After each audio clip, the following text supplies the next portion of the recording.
Mga sports official nang inilabas ang Final 12 ng Gilas Pilipinas U18 Men para sa FIBA U18 Asia Cup SIBA Qualifier sa Krabi, Thailand. Ngunit sa pagkakataong ito, hindi lamang medalya at kampiyonato ang kanilang ipinaglaban. Mas mabigat, mas emotional, mas makabuluhan at ayon mismo sa mensahe ng Samahan ng Basketball ng Pilipinas, ang kampanyang ito ay inaalay sa alaala ni Renny Baterbonia at Divine Adili. Dalawang batang atleta na nag-iwan ng malaking marka sa kanilang mga kasamahan sa basketball. Kaya naman sa video na ito, kilalanin natin ang opisyal na Final 12 ng Gilas U18, ang kanilang mga taas, schedule ng mga laban at kung bakit espesyal ang misyong ito para sa buong kupunan. Kung trip mo po ang ganitong content, paiwan ng follow at pa-subscribe na din. Tara po, simulan na natin.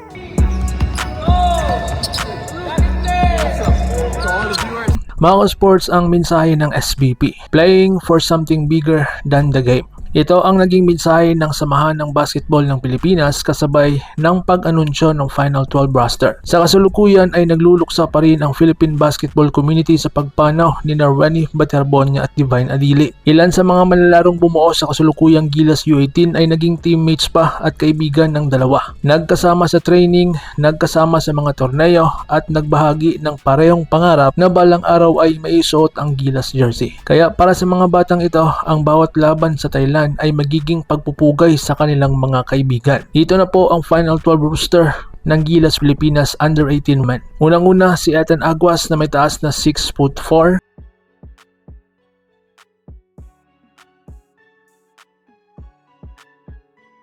Sumunod si JB Kagurangan, 6'1".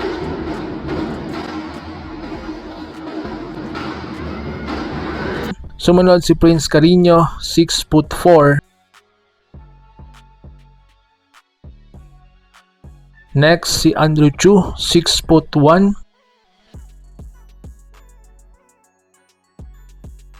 Next si Zib Espina, 6'4". Next si Chug Moral, 6'1".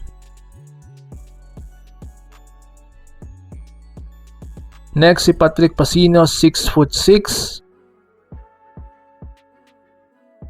Next si Hans Patagok, 6'1".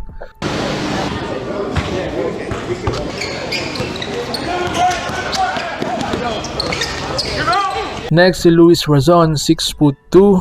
Sumunod si Kyle Sardon, 5'10".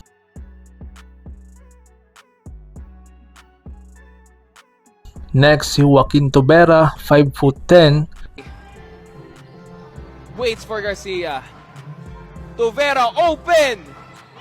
Next si Bruce Tubong Banwa, 6-footer.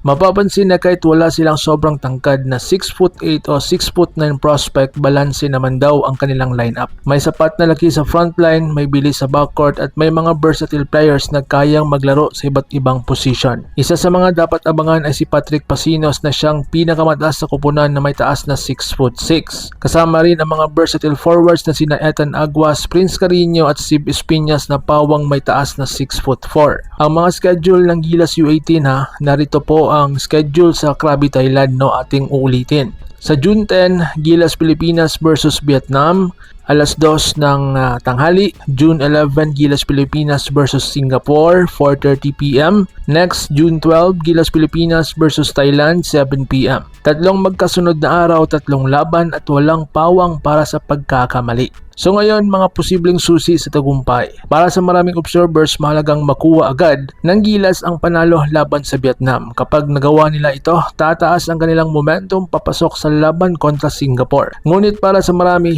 ang tunay na pagsubok ay darating laban sa host na Thailand. Bukod sa home court advantage, bukod sa crowd support, malaki rin ang posibilidad na ang larong ito ang magdidesisyon kung sino ang magiging kampiyon ng torneo. Kaya mahalaga ang chemistry, disiplina, depensa at composure sa mga crucial moments. So ngayon, higit pa sa basketball. Ngunit sa dulo ng lahat ng ito ay may isang bagay na mas mahalaga kaysa standings, mas mahalaga kaysa medalya, mas mahalaga kaysa sa tropeyo. At iyon ang pagbibigay sa alaala ni Renny Baterbonia at Divine Adili. Ang kanilang mga pangarap ay maaaring naputol ng maaga, ngunit sa bawat laban ng Gilas U18 sa Thailand, mananatiling buhay ang kanilang inspirasyon. Kaya mga ka-sports, buong suporta natin ang Gilas Pilipinas U18 men sa kanilang kampanya sa Krabi, Thailand. Good luck sa ating Final 12 at para kina Rani Baterbonia at Divine Atili, hindi kayo malilimutan ng Philippine basketball community. Rest in peace. Kung suportado mo ang Batang Gilas, mag-comment ng Laban Pilipinas sa ibaba at babasahin ko yan.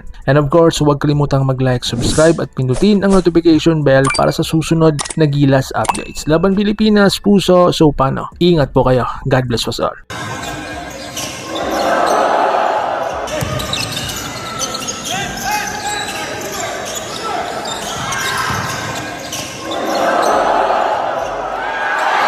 Mga ka-sports, kung hilig ninyong bumili ng mga Gilas jersey, Gilas accessories at mga gamit na pang basketball habang nanonood po kayo sa aking mga videos, kindly check this basket on this lower part ng ating video at magpa-pop up yung ating mga items sa gilid. Mga legit po yung mga items dyan and see to it po na makabili po kayo ahead of time kasi meron po yung mga discounts and mga promos depende po sa seller. And also, kunting suporta din as a content creator po. Salamat!